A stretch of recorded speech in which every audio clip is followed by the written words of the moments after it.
Добрый день! Сегодня я решила снять обзор на мою новую колоду. Никогда не снимала обзор, но это первая колода, на которую мне захотелось снять такое видео, просто посмотреть с вами колоду, поразглядывать изображение. У меня есть много колод, как вы знаете. Есть, конечно, любимчики, конечно, они есть всегда и у всех, но вот почему-то, я не знаю, я ни у кого не видела такую колоду, ни в интернете, вообще первый раз ее встретила.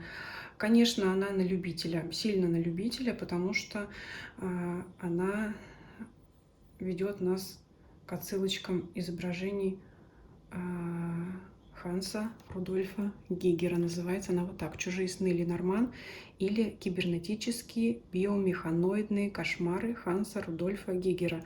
Выговорила. Вот такая вот у нас коробочка. И сейчас полистаем с вами карты. Ну, я уже сказала, что колода сильно на любителя. Но я думаю, что... Я знаю, что тарологи меня тоже смотрят. Я думаю, может быть, кому-то из них она будет интересна. Это не реклама, это мой душевный порыв, скажем так. Со светом, конечно, сейчас сложно. Я постараюсь, чтобы видно вам было все изображения. Рубашка, конечно, темная, вот такая. Я не упомянула, но Гигер — это у нас тот самый художник, чьими идеями воспользовались для съемок фильма «Чужой». Характерны такие вот... Давайте. Ну, я предупредила, скажем так, да. Вот такие изображения, как по мне, сразу, когда вижу много таких вот каких-то костно-хордовых сочленений, это вот как раз и есть то самое, что выделяется в иллюстрациях, да, вот чем известны, чем характерны вот эти вот биомеханоидные организмы. И вот такая у нас первая карта всадника. Конечно, очень напоминает тех самых существ из фильма. Ну вот буду показывать вам по одной карте. Карта клевер. Естественно, у нас в центре этот механический клевер, металлический, да, там какие-то шестеренки всевозможные. Расклад, кстати, на данной колоде еще не делала. Вот смотрю второй раз вместе с вами, да, первый раз не выдержала, вскрыла коробочку сама, поэтому вот сейчас у меня вторые впечатления пошли. Но уже есть две карты, которые в душу запали. Люблю я вообще темные колоды, но, конечно, не под каждый расклад ее хочется взять. Но иногда вот прям просто, что называется, в душу легло. Ну и что интересно, есть и живая растительность, что говорит нам о том, что все-таки мы находимся на живой планете, да, где есть и живые организмы, а не только биомеханические. Карта корабль, естественно, это какой-то космический корабль, который, я думаю, что куда-то взлетает, направляется, поскольку внизу огонь и, скорее всего, работают какие-то двигатели, да, то есть куда-то отправляются у нас в дальние дали. Карта дом. Здесь изображена планета. Я думаю, что это наша с вами планета, потому что, скорее всего, это евразийские континенты и Австралия. В основном здесь прослеживается. Но, может быть, кто ее знает, что там на другой стороне. Может быть, эта планета просто похожая на нашу, но тем не менее, здесь представлен дом как именно планета. Карта дерева.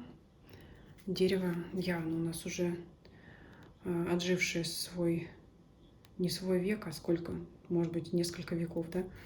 То есть дерево у нас здесь уже, несмотря на то, что оно уже умершее, то корни у него все равно крепкие. Это что касается классических трактовок, да, когда дерево трактуется как корни, что-то крепкое, устоявшиеся облака. Это опять у нас какие-то летательные объекты в облаках.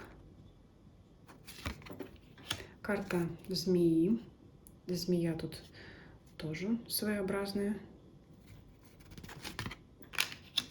Карта гроб изображена как капсула. И думается мне, что это не конец, как говорят в Таро. Карта смерти — смерть — это только новое начало. Поэтому здесь я вижу эту капсулу как, может быть, как говорят в каком-то фильме фантастическом, по-моему, гибернация — это как сон временно, да, то есть человек потом от этого сна а, отойдет и заново продолжит свою деятельность. Поэтому вот гроб здесь, по-моему, карта очень интересная. Это такая капсула какая-то временного сна, временного состояния отключенного сознания. Карта букет очень радует, что букет здесь живой. Есть, конечно, по-моему, и засушенные какие-то тут растения, но в основном это живые цветы, причем не увядшие, а яркие. Ну, хорошо, что художник об этом позаботился, потому что здесь вот, значит, механизмы применил только в вазе. По-моему, такое сочетание очень интересное. Это как, знаете, есть стимпанк, это когда магическое сочетается с механическим, а здесь вот у нас тоже живая природа сочетается с различными механизмами. По-моему, такой контраст, он еще больше придает выразительности и живым цветам, и вот этой вот механической конструкции. Карта коса. Ну, я думаю, не буду здесь заострять внимание на ней. Жнец здесь у нас, да, изображен. Карта метлы. Тоже интересное такое прочтение. То есть, знаете, мне видится, здесь же изображено существо некое, которое явно работает метлой, да, то есть как-то... В общем, у каждого существа есть свое предназначение. Даже в некоторых картах какой-то более философский смысл видится, чем нежели просто метла, которая выметает все из дома, либо наоборот собирает, да, в кучу что-то. То есть здесь у нас кроме метлы изображено существо, которое явно этой метлой руководит. Да? Может быть, некая аналогия, даже как-то мне видится, с карты мага второго. Потому что метла здесь просто как инструмент, а главенствует здесь живой организм. Да? То есть человек вряд ли живой организм. Карта птицы. Ну, здесь это явно биомеханические существа. Похожи чем-то на грифонов, наверное. Карта ребенка. Тоже у нас биоорганизм такой представлен. Ну, там у других существ, конечно же, тоже есть их потомство, которое развивается с самого начала, да.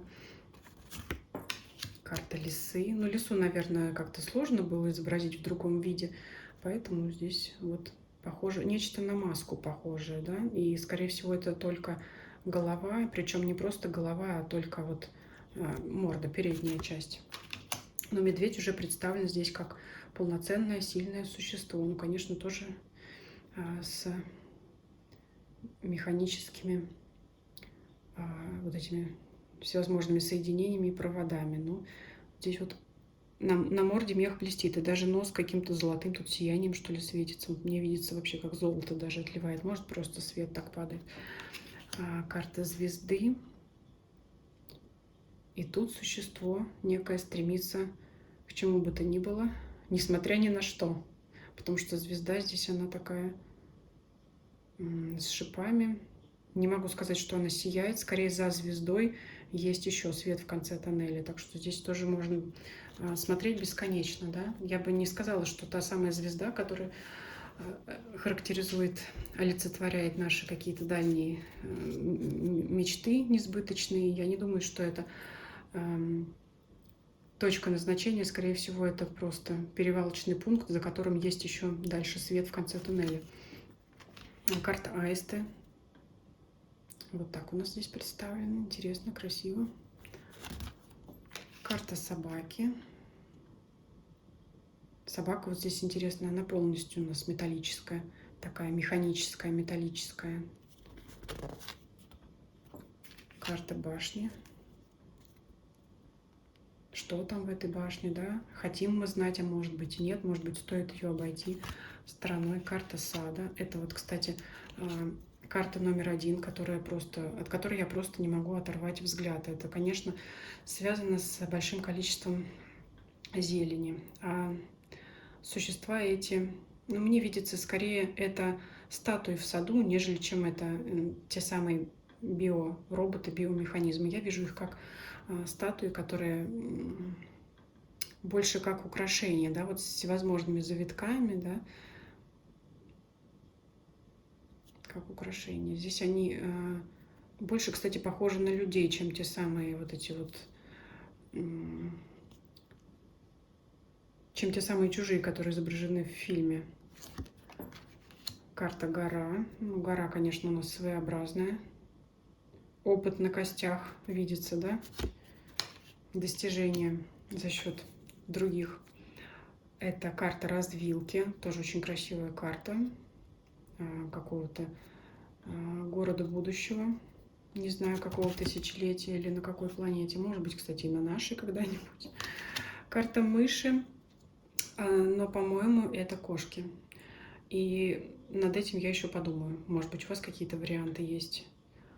Мыши, может быть, это вот эти существа вот в этих шлемах, может быть. Но, по-моему, это явно не мыши, это кошки. И здесь есть над чем подумать. Честно говоря, что-то вокруг крутится, вертится, но пока еще мне в голову не приходит. И ведь подпись тоже карта мыши, но изображены кошки. Скорее всего, кошка сильнее, чем мышка. И карта мыши, она у нас такая не очень приятная карта. Практически в любом раскладе это какие-то потери, препятствия. А кошка это то, что может мышь победить. Скорее всего, это та сила, которая может эти препятствия и потери устранить. Вот может быть так. Скорее всего, вот, в моем понимании это так. Механическое сердце. Тоже интересно, как оно будет играть в любовных раскладах, да? Я думаю, что каким бы оно ни было, биологическим, механическим, все равно оно будет обозначать любовь и слаженные организмы, взаимопонимание между существами, да, хочется сказать, в данной колоде, не между людьми, а между существами. Все мы тоже существа. Карта кольца очень похожа на корабль из фильма «Прометей». Там немножко было по-другому. Но я думаю, что это тоже какой-то космический корабль. Вот так себе представляю в виде кольца. Карта книга. Век живи, век учись, да, сколько бы веков тебе не исполнилось, век живи, век учись. Познавай, узнавай. Карта письма. Птица здесь изображена, и, по-моему, она живая. Без всяких протезов механических. Карта письма. Хорошо, хоть птицу оставили здесь. Карта мужчины. Но здесь у нас тоже биоробот представлен. Хотя мысли, чувства, сознание, скорее, судя по его взгляду, остались у него все те же. Женщина тоже у нас биоробот. Я думаю, о ней можно сказать все примерно то же самое. Карта лилии здесь у нас изображена в виде металлического цветка. Не захотел нам автор. Видимо, посчитал, что в букете достаточно живых цветов и в саду живых растений. Карта Солнца, но это, скорее всего, какое-то божество местное той планеты, на которой живут эти организмы и располагаются все эти сооружения. Карта Луны, скорее всего, это тоже что-то ритуальное. Наверное, у них своя религия есть, свои, скажем так, жрецы и лидеры, вот так, да, кому они поклонялись или поклоняются. Может быть, сейчас карта ключ. Ну, ключ, конечно, у нас металлический изображен. Очень сложные конструкции, его вот эта часть сделана, да. Хочется узнать, что же это там за замок такой, который нужно открыть таким ключом. Карта рыбы. Это карта номер 2, которая мне очень понравилась. Не знаю почему. Очень похожа на пираньи, конечно. Если механическая рыба укусит, наверное, мало не покажется. Может быть, поэтому их здесь изобразили в виде пираний. Но также я вижу, что они плавают в каком-то водоеме, где все еще сохранились живые растения. Мне вот это очень нравится, что все-таки живую природу сохраняет автор этой колоды на изображениях. Но судя по их глазам, конечно, рядом с ними лучше не оказываться, либо если путешествовать под водой, то, наверное, надо быть надежно защищенным какими-то титановыми сплавами. Кстати, рыбы, вот я заметила ржавчину на рыбах, это, наверное, они там долго находятся, долгожители. Это такие уже матерые такие существа, хозяева этого места, они там давно. Есть какие-то сколы, вмятины. То есть это давние жители, которые там вряд ли кого-то пропустят мимо себя, да, вряд ли пропустят. Карта якоря. Ну, мало пока могу что здесь сказать. И карта креста. Ну, скорее всего, тоже какое-то местное ритуальное изображение. Вот такая колода. Если вам видео понравилась колода, пишите свое мнение, свои комментарии. Конечно же, я буду делать расклады на этой колоде. Конечно же, и об отношениях тоже, почему бы нет, потому что главное это символы колоды, какой бы она ни была, да, даже если она темная, не обязательно на отношения, можно и общие какие-то расклады делать на любые темы. Темы можете писать под видео. Если вам будет такой интересен формат, если, может быть, интересно какую-то еще колоду просмотреть, пишите. Я тоже сделаю обзор, а пока вот у меня такая проба пера, пробное видео, чтобы поделиться своей радостью. Вот так вот оставлю. Карта сада, карта общества, общения, чтобы у нас с вами дальше продолжались наши виртуальные встречи, наше общение. И, конечно, всегда я рада от вас обратной связи. Хочу еще поблагодарить за ваши хорошие, добрые комментарии. Мне всегда приятно, когда вы их пишете, потому что это говорит мне о том, что я рассказываю не в пустоту, а для кого-то. Если это будет хотя бы один человек, я уже буду рада. Всем спасибо за просмотр. Всем до свидания.